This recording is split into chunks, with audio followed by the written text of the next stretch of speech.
ससुरा ससुरा ऐसा भी नाम है ना, एकदम याद भी नहीं रहता है। देखिए आप लोग किस तरह, जैसे देख सकते हैं नोकिया का क्या हाल हो गया है अभी, और भी बड़े बड़े कंपनी है, उसको तो आप लोग देश को चलाने के लिए ये तो दाम बढ़ाना ही पड़ेगा, ये जरूरी है। ऐसा अगर कोई एक्चुअली नहीं है, लेकिन वो मतलब चाइना अपना मुख दलेली करता है कि ये हमारा है, हमारा है, हमारा है। जय हिंद। आज हम सब बात करेंगे हिंद चीन के बारे में। हिंद चीन में राष्ट्रवादी आंदोलन किस तरीके से हुआ, किस तरीके से कोई भी देश, जैसे हमारा देश है, हमारे देश में अगर कोई कब्जा करना चाहेगा, जैसे चाइना कब्जा करना चाहेगा, अमेरिका कब्जा करना चाहेगा, बर्मा कोई कब्जा करना चाहेगा, तो हम लोग किसी तरीके से कब्जा नहीं करने देंगे, क्योंकि ये हमारा देश है, हम इससे प्यार करते हैं। ये हमारा अखंड भारत है, हम लोग इसे अखंड भारत बनाएंगे। तो ये हमारा देश भारत है, तो हम लोग किस तरीके से को चाहते हैं, तो इसी तरीके से हिंद चीन इसी तरीके से आते हैं। हिंद चीन के अंतर्गत 3 देश आते हैं, Vietnam, Laos, Cambodia. Vietnam, Laos, Cambodia 3 क्षेत्र आते हैं, 3 देश आते हैं हिंद चीन के अंतर्गत। ये प्राचीन काल से लगभग 7 दशक से लगभग ये युद्ध का केंद्र रहा था इतिहास काल में। तो चलिए बात करते हैं कि हिंद चीन के बारे में, किस तरीके से ये हिंद चीन हमारे लिए मतलब समझना जरूरी है। देखिए हिंद चीन के बारे में बात करें तो ये हिंद चीन नाम के ऊपर है, सबसे पहले उसी के बारे में बात करते हैं। तो हिंद चीन के बारे में बात कर रहे हैं, तो यहाँ पे देख सकते हैं कि राजा सूर्य वर्मा, आप लोग को समझना पड़ेगा, राजा सूर्य वर्मा जो ने अंकोर वाट का मंदिर बनाया था। राजा सूर्य वर्मा ने अंकोर वाट का मंदिर बनाया था। तो उन्होंने मतलब 12वीं शताब्दी में इस मंदिर को बनाया था, लेकिन 16वीं शताब्दी तक उसका साम्राज्य खत्म हो गया था। तोकिन एवं अन्नाम मतलब ये क्षेत्र कंबूज उसकी राजधानी था।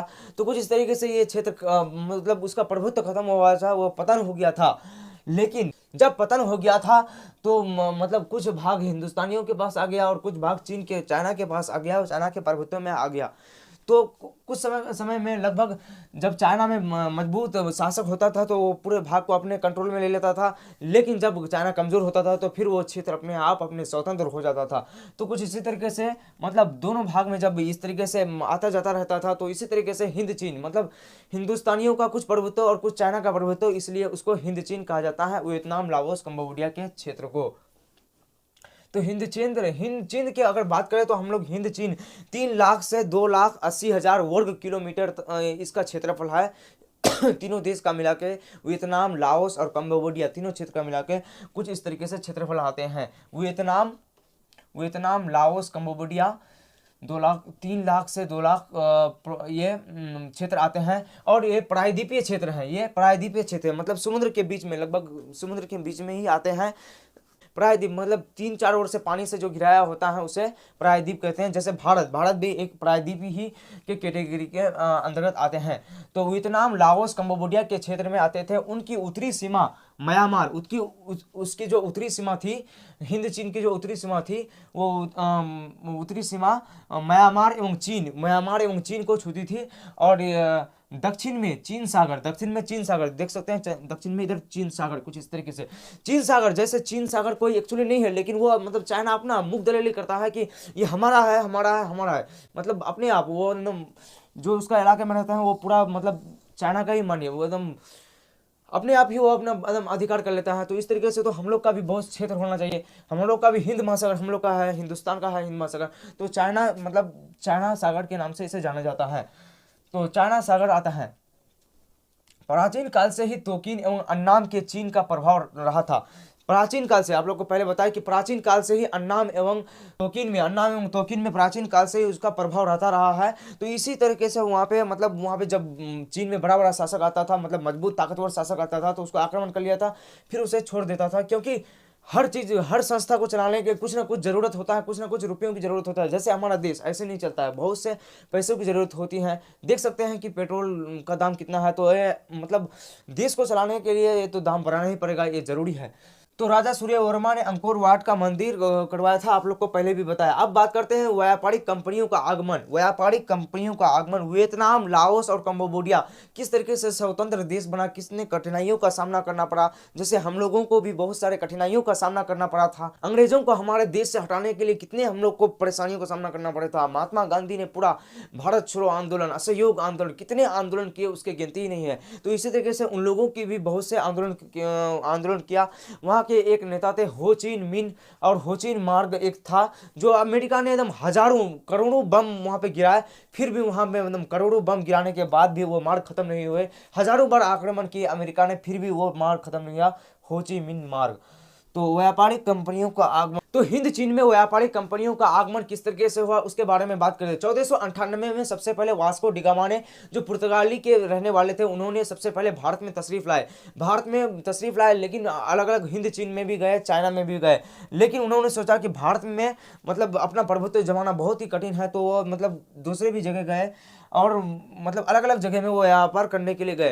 तो उन्होंने जैसे यहाँ पे उनके साथ साथ बहुत से लोग आए, जैसे पुर्तगाली तो 1498 में वास्को डी गामा जो पहला आया उसको वो तो आई है, स्पेन भी आए, डच भी आए, इंग्लैंड भी आए और फ्रांसीसी भी आए, तो इसी में फ्रांसीसी भी आते हैं। तो फ्रांसीसी जो आए, इन सब जो देश के लोग आए, वो कोई भी यहाँ पे मतलब रहना नहीं चाहता था, ये मतलब आए थे व्यापार करने के लिए, फिर चले जाना चाहते थे। लेकिन फ्रांसीसी जो आए वो अपना औपनिवेशिक सत्ता यहाँ पे कायम करना चाहते थे, अपना राजनीतिक सत्ता कायम करना चाहते थे, जिस तरीके से अच्छी तरीके से औपनिवेशिक यहाँ पे कायम किया जाए, और मतलब कोई भी कंपनी अगर आगे बढ़ता है तो उसको एकदम अच्छी तरीके से मेहनत करना पड़ता है, एकदम एक जगह एकदम लगातार मेहनत करना पड़ता है, तभी वो आगे बढ़ता है। नहीं तो जैसे देख सकते हैं नोकिया का क्या हाल हो गया अभी, और भी बड़े बड़े कंपनी हैं, उसको तो आप लोग को अगले टॉपिक में पढ़ा देंगे।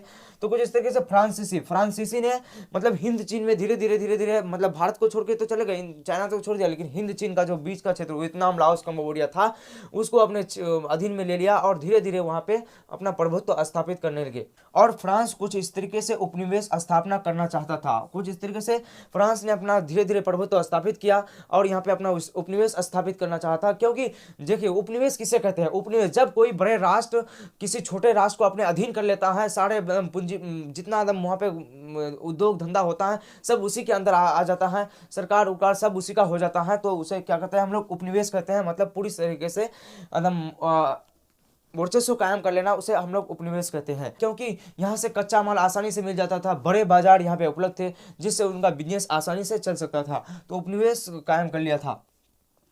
एक तरफा अनुबंधन व्यवस्था और कॉलोनी, तो कुछ इस तरीके से वो तो अपना उपनिवेश स्थापित कर लिया था, लेकिन उन्होंने अपना अत्याचार बहुत किया। एक तरफा अनुबंधन व्यवस्था, वहाँ उस समय जो मजदूर होता था, उस समय के मजदूर को बहुत ही लूटा जा रहा था, मतलब मालिक जो कंपनी होता था उसका एकदम सब चल जाता था, लेकिन मजदूर थोड़ा भी उलट पुलट किया तो उसको काम से निकाल देगा। उसको काम में एकदम 8 बजे आना है तो आना है, एकदम जरूरी आना है, एकदम कोई भी यहाँ पे कुछ नहीं किया जा सकता, तो आना है तो आना है।